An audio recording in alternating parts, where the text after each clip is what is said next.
Pernah kebayang nggak sih gimana pasal-pasal yang dia membisu di dalam buku undang-undang itu bisa tiba-tiba menjebloskan seseorang ke penjara? Atau sebaliknya, membebaskan orang dari tuntutan? Nah, hari ini kita bakal membongkar sebuah jembatan yang sangat krusial dalam dunia hukum.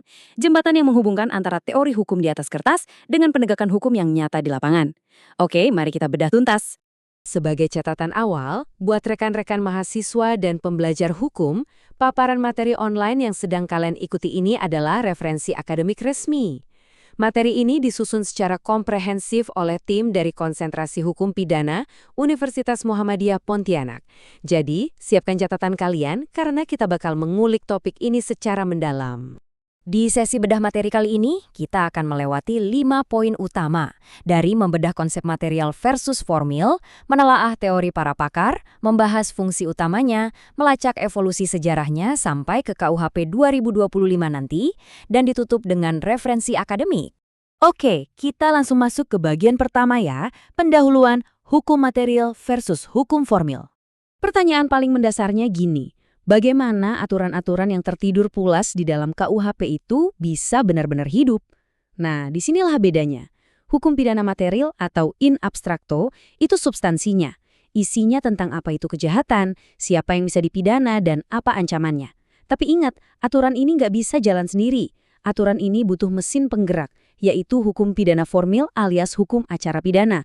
Ini adalah tataran in concreto, mesinnya, prosedurnya, mekanisme aktif negara buat menarik aturan abstrak tadi ke realitas saat sebuah kejahatan benar-benar terjadi. Tanpa hukum formil, ya hukum material itu cuma macan kertas. Lanjut ke bagian 2. Kita dengarkan pandangan dari para pakar hukum soal ini. Pemahaman soal mesin penggerak ini tentu dibangun dari teori yang kuat. Profesor Satocit Kertanegara memberikan definisi yang pas banget. Beliau bilang, hukum acara pidana itu ibarat wadah atau kendaraan. Kendaraan yang membawa pedoman in abstracto, aturan yang masih mengawang-awang itu, turun membumi menjadi tindakan in concreto yang menindak pelaku kejahatan di dunia nyata.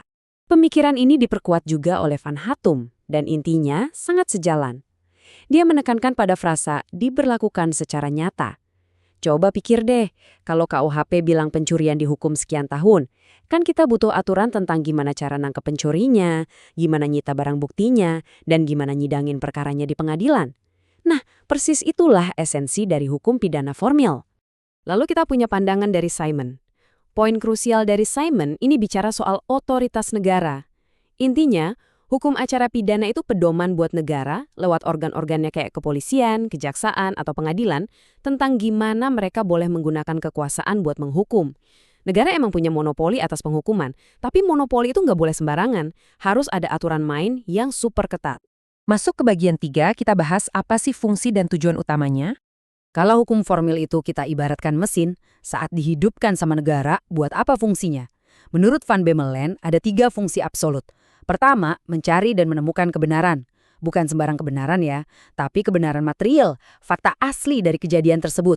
Kedua, memberi dasar buat hakim untuk mutusin perkara. Dan ketiga, eksekusi putusan. Logikanya sederhana, kalau proses pencarian kebenarannya di awal aja udah cacat, bisa dipastikan putusan hakim dan eksekusinya ikutan cacat.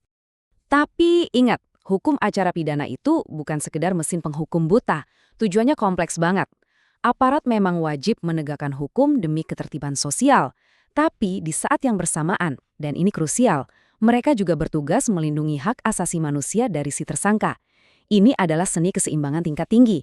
Gimana caranya bikin masyarakat aman dari kejahatan, tapi juga memastikan kalau negara nggak bertindak sewenang-wenang terhadap warganya.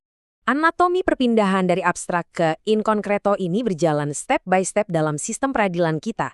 Dimulai dari penyelidikan dan penyidikan sama polisi buat nyari bukti, geser ke penuntutan oleh jaksa, lalu diuji blak-blakan di pemeriksaan sidang yang berujung pada putusan hakim. Terakhir, ya eksekusi. Dan setiap langkah ini diatur secara rigid banget demi meminimalisir yang namanya penyalahgunaan wewenang. Kita melangkah ke bagian 4, evolusi kerangka hukum pidana di Indonesia. Sistem yang menghargai hak asasi ini nggak ujuk-ujuk ada loh, perjalanannya luar biasa panjang. Dari masa kolonial Belanda, kita pakai HIR, aturan kuno yang lumayan diskriminatif. Terus pas Orde Baru, kita lompat jauh pakai KUHP 1981 yang selama ini nemenin penegakan hukum kita. Nah, sekarang kita lagi di ambang era modern dengan KUHP Nasional 2023 dan pastinya Blade yang sangat ditunggu-tunggu, KUHP 2025. Ini bukan cuma ganti judul undang-undang ya, ini pergeseran paradigma yang masif. Nah, pergeseran paradigma tadi mengubah segalanya. Dulu, di sistem inkuisitor warisan kolonial, tersangka itu cuma dianggap objek. Pengakuan sering diperas, kadang pakai paksaan. Ngeri kan? Terus, sistem akusator merevolusi ini semua. Tersangka diakui utuh sebagai subjek hukum yang punya hak-hak dasar. Disinilah asas praduga tak bersalah atau presumption of innocence itu dipegang teguh. Ini benar-benar kemenangan besar buat peradilan kita. Dan inilah puncak evolusinya. Pengesahan KUHP lewat Undang-Undang Nomor 20 Tahun 2025. Bayangin, KUHP 1981 itu umurnya udah 40 tahun lebih, udah ngos-ngosan ngejar perkembangan teknologi dan perlindungan HAM global. Hukum formil kita ini harus di-upgrade biar nyambung sama KUHP Nasional 2023. Apalagi, instrumen ini juga disiapkan secara matang buat menyambut penyesuaian pidana 2026. Kita butuh sistem yang jauh lebih satset, adaptif, dan siap menghadapi dinamika kejahatan modern. Di KUHP 2025 ini ada paradigma hukum progresif yang merespons ketimpangan kuasa antara penegak hukum dan warga negara. Salah satu terobosan yang paling keren buat saya, penguatan keadilan restoratif atau restorative justice. Jadi pemidanaan gak lagi cuma ajang balas dendam, tapi difokuskan pada pemulihan dan perdamaian. Logikanya, kalau aturan substansi aslinya udah bergeser jadi makin humanis, ya prosedur hukum acaranya juga harus dirancang agar jauh lebih memanusiakan manusia dong.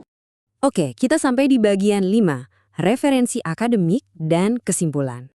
Tentunya, seluruh paparan kita hari ini dibangun dari landasan literatur yang solid. Buat rekan-rekan mahasiswa, silakan pause sebentar. Kalian bisa mencatat literatur dari para tokoh hukum ini dan mengeksplorasi langsung isi teks KUHP 2023 maupun KUHP 2025. Membaca literatur ini secara mandiri akan benar-benar memperdalam penguasaan kalian soal hukum acara pidana. Sebelum kita akhiri paparan materi akademik ini, saya mau ninggalin satu pertanyaan nih buat kalian renungkan. Kalau hukum pidana material terus-terusan berevolusi gara-gara munculnya kejahatan siber dan modus-modus baru yang makin canggih, mungkinkah prosedur hukum formil kita, sekalipun udah ada KUHP 2025, bisa benar-benar responsif dan ngimbangin? Ataukah jangan-jangan hukum acara ini emang ditakdirkan untuk selalu berlari keteteran mengejar kejahatan modern? Coba deh obrolin ini sama teman-teman kalian.